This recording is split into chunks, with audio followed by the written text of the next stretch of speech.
Let's just say that you took off for work and you decided to leave your door wide open. Wide open. Anything and anyone can come in and do whatever they like. You're probably not likely to do that, are you?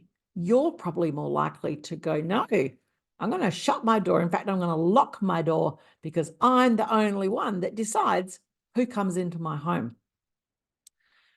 That analogy of the door and the locked door is the perfect way to talk about emotional intelligence because it's exactly the same. When you have a low level of emotional intelligence through no fault of your own, but when, let's just say, your emotional intelligence battery is running a bit low, you're going to be letting the assumptions come in or the blame to come in. You're going to be taking stuff personally. You're going to be reacting to stuff. Things are going to feel like it's a competition. There's going to be right. There's going to be wrong. And life's going to feel really difficult, especially if you're at work. People do things and you decide, oh, they're having a go. And then you react.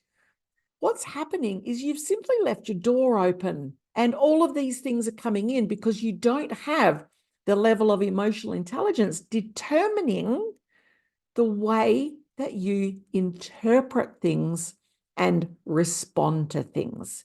So if you have your emotional intelligence door wide open, you're going to be finding that you are going to be taking a lot of stuff personally.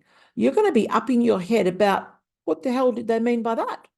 You're going to be feeling targeted. You're going to be feeling dismissed, devalued.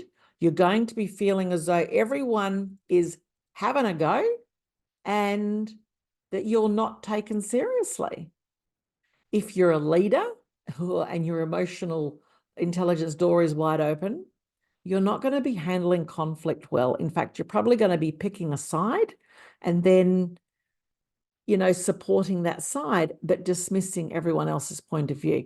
If your emotional intelligence door is wide open as a leader, you're not going to be following through on the grievance procedure, on the code of conduct, on all of these things, because you're going to be navigating personalities and how they make you feel rather than letting the frickin' policies direct you. You're going to find that those conversations are tough. So you're going to use flowery, fluffy language and you're not going to be great at setting boundaries. But the great news is that when you learn how to replace your emotional intelligence door with a big, thick one with a deadlock on it, you get to listen to people without diagnosing what you think they mean, without making assumptions around what they meant.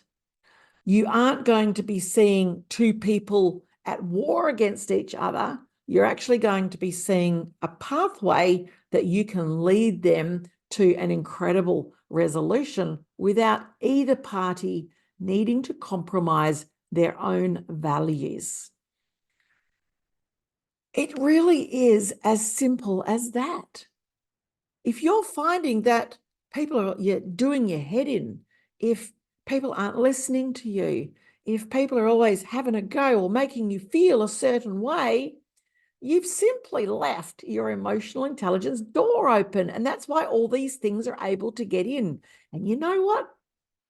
It's exhausting, not only for you, but for the people around you. And you're going to know if this is the case because you're going to find this stuff everywhere. In fact, you've probably changed jobs before because you've had to get away from certain types of people. And then you go to a new job and you think, they're here as well. They're everywhere. You'll find that in your relationship at home, your family environments, your friendship environments, you're going to always be feeling compromised. But it's not you. And it's not them. It's simply you've got maybe the wrong door on your emotional intelligence. When you learn how to interact with people and understand what they're saying without slapping a meaning on it, everything becomes so much easier, not only to process, but to navigate. Let me know if you would like some support to improve your emotional intelligence tool, because I have a 12 session mentoring program absolutely on this topic, emotional intelligence in the workplace. Just think of all of the little issues that are going to be resolved once you can shut the door and determine what you allow to get in to your 6 inches between your ears, because that's where it all happens. That's where all the meanings are applied. So much freedom, dropping the meanings and looking at things objectively instead of subjectively. I'm Leanne from Reboot Mindset Coaching, and you can find me at rebootyourlife.com.au. Click on the How We Help tab, click on Workplace, and you can read all about this program that I've just been talking about. Life will feel so much easier, and you can get back to doing the work that you want to do instead of having to navigate the sand pit.